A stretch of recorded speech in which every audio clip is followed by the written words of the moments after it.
Hello. Bibigyan kita ng 5 signs para malaman mo kung ready ka na ba ulit mag-aral. Lalo na kung ikaw ay OSY, ano? Yung natigil ka sa pag-aaral. Tapos, nag-iisip ka kung papasok ka ba ulit? Mag-e-enroll ka ba ulit? Sa formal ba o sa ALS? Ito ang sign number 1. Napapagod ka na ng paulit-ulit ang nangyayari sa buhay mo.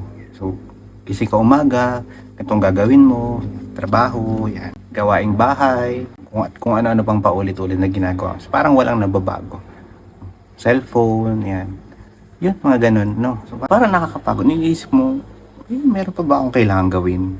So, ayan. Sign number 2. May nararamdaman kang inggit sa mga taong natutupad yung mga goals nila sa buhay. Ano? Lalo ngayon sa social media, di ba? Ang lakas ng impact ng social media. Travel dito, travel doon, kain dito, kain doon, bili ng kung ano-anong bagay. Siyempre, kahit pa paano, may kumikiliti sa loob natin na sana ako din, sana all. Kahit naman talaga hindi totally naiinggit tayo, kaya lang parang may kumukuhit ng kaunti na pa, gusto ko rin yan, gusto ko rin maranasan yan.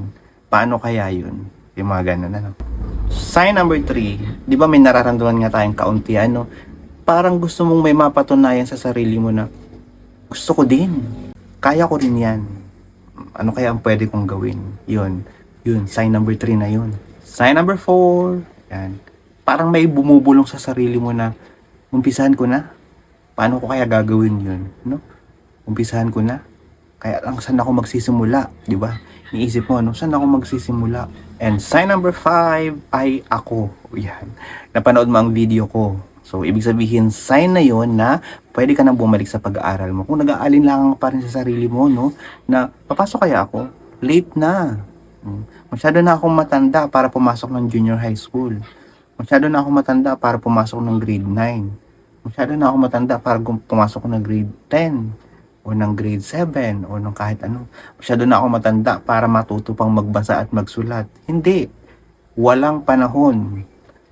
Walang matanda, walang bata. Basta gusto mong matututo ka. At saka di ba karaniwan ngayon, ang kailangan sa trabaho, makapag-aral, ang kailangan sa trabaho, may skill. Kung nakarelate ka sa kahit isa sa mga nabanggit ko, ito ay senyales na, na dapat bigyan mo ulit ang chance ng sarili mong makapag-aral. Ikaw na bahala kung anong gusto mong tahakin, basta narito lang ako at nagbibigay ng payo. Anyway, follow for more para sa iba pang study tips at